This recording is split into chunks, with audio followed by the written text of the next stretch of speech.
He listens. I remember sitting down at breakfast, and not like your standard CEO who has to be the one who knows all the answers, but more the one who asks all the questions and then listens and then finds ways of connecting the dots. And I think that's very, very important for people who are working with a coach, who are developing, who really need to do things their way, but as he was saying this evening a little bit, need the guidance from the back seat or to ask the right questions. I think this is a perfect fit for him. I'm glad that he has chosen to do this, and I wouldn't have missed coming to help him celebrate and kick this off for anything. He's starting a company called True Balance, and he is doing executive coaching, leadership development work, workshops, speaking, and coaching. You know, as I look at Jay as not only as a business leader, but as somebody who's impacted my life, it comes down to really a lot of different categories. First off, he's somebody that always commands attention. So when I'm in a room with a lot of people, my personality always says, you know, try to be the smartest guy in the room. And something with Jay is always, you just sit back and you listen. You know, and often when I'm in a setting, whether it's like an incident like tonight or in others, I'm often distracted. And when Jay speaks, it's just, I hear him. And I don't get distracted. So he's always been somebody, and the only other person in my life who's been able to, you know, anywhere come close to that was my father, who was a huge influence in my life, similar to how Jay's father was in his. Even when I worked for Jay, you know, his advice was unbiased to what was beneficial to our business. In some cases, obviously, when we were talking about business, it was, you know, brass tacks, let's get it done, what do we have to do? But when it came to me, it was, you know, these are some things that you need to think about.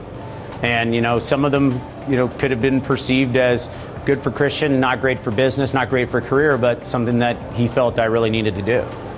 And that was super unique. I mean, I've never had anyone in my life, you know, set that aside for me, which was wild.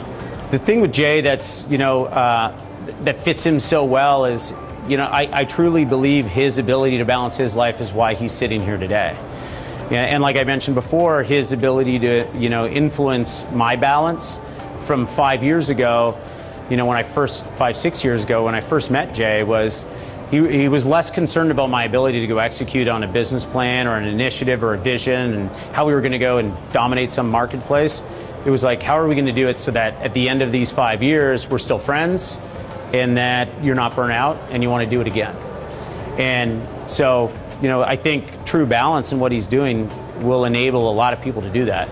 When Jay got off stage today, he said, yeah, you know, thanks for coming. And I said, you know, I signed up 6 years ago. It truly is about balance, but I think it's about, you know, he cares. You know, and he can truly see through somebody, whether it's, you know, the impact that they're having in their personal life or it's the success they're striving for in their business life. Jay's the guy that's like, can see through all the bullshit. You know, and he can sit back and say, great facade, I agree with a lot of the things you're saying, these are the things you need to be concerned about. And in his speech, he mentioned the potholes and avoiding the potholes. Jay's helped me avoid a lot of potholes already, without even me knowing he told me to avoid them. It's one thing to leave an organization and, you know, still have the relationships inside. It's another thing to leave an organization where the guy who's your, you know, your pillar of influence, he's your, you know, your moral compass, that he's still there for you, even though you're not there anymore. You know, and I even, you know, after leaving, we had many lunches, tons of breakfasts, constantly concerned about everything to do with me, Christian, and, you know, as well as business and how we were making out, but it was more than that. He truly cares. And he's one of those people that when you see him, you can't help but smile. It's like, this guy is so refreshing. He's just, you know, we were there on the weekend walking away from the marina, and my son, after leaving, he goes, Dad, you really look differently at that guy than anyone. And I'm like, what do you mean? He's like, yeah. He goes, how do you know him? Like, he didn't know the pieces. And my son recognized that he had my undivided attention. And there's nobody left on earth who can do that.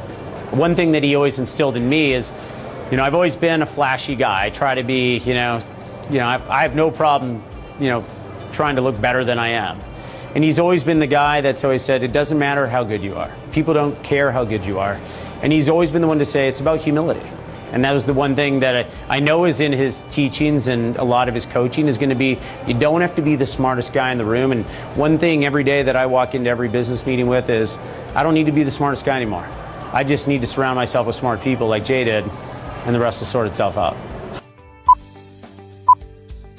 Bringing things back to the practical and making, some real actions and trying to move things forward. So I think one of his real strengths, right, is taking a challenge and then figuring out, sort of how do we get through it and motivate people with some people, challenge by, sort of yelling, right, and saying, work harder, get more, I need more sales. If you don't get more sales, I might fire you or whatever. And that's just not his approach, right? His approach is, how do we, what do we have that's going well? I know we've got challenges. I I know it's not your fault, but we still do have to move it forward, right? So how do we move, work together to move things forward? So, yes, he has transitioned from being a CEO to being a speaker. I've had an opportunity to bring him in to talk to 7 different CEO or executive peer groups, and he has a tremendously powerful impact on those people. And I think it's for 3 reasons. One, he has the credibility of a CEO. He has done amazing things in terms of transforming companies, adapting to changing technology, and coming out with a highly successful outcome. But secondly, he has that powerful personal story in which he was humbled, had to kind of totally regather himself, and learn the lessons that he preaches in terms of how do you overcome adversity.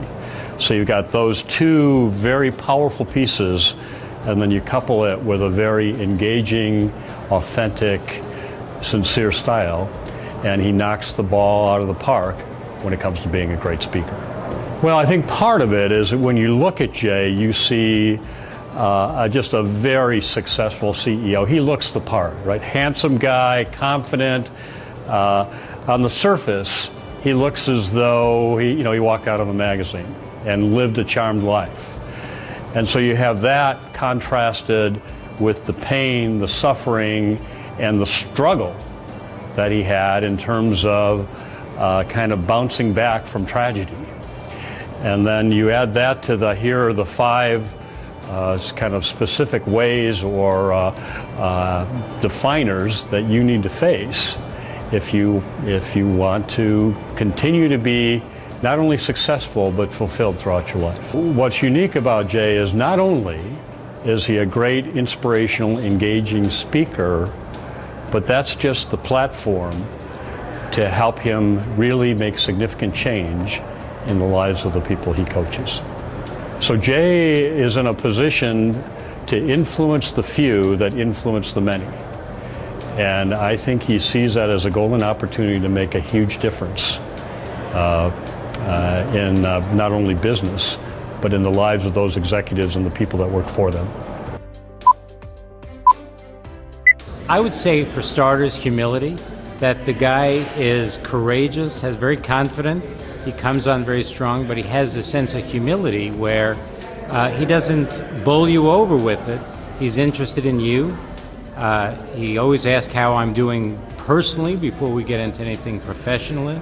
He has the courage to be completely vulnerable in sharing the truth, sharing about him, and what it does is it sets the stage for others. It gives them license to open up, and he just has that natural confidence to do that. I think primarily for the purpose to help other people, and he's doing everything in his power to make a difference in this world in a very humble way. And it's just really neat to see. It's so genuine. That's what I like about him. You know, when you're writing a book or you're putting together a particular program, I mean, it needs to be meaningful to an audience. It needs to be meaningful to a market of people that need what you have to say. And today's world is so crowded with a lot of mediocrity. People get books out, or they become speakers, or they have programs in which they're selling stuff. What Jay is doing is he's offering something that's a service that changes lives. And I think there's a huge difference between just, being in a rubber chicken circuit as a speaker and sharing the truth to people in a way that impacts their lives, that makes a difference. They're brought up, and business leaders are brought up, never show your soft underbelly. And Jay's doing the opposite. He's going, you know what? We're not perfect. No one's perfect. We can connect and we can get better. just like he got a second chance, now he's allowing and facilitating other people getting a second chance. And that's the beauty of his business.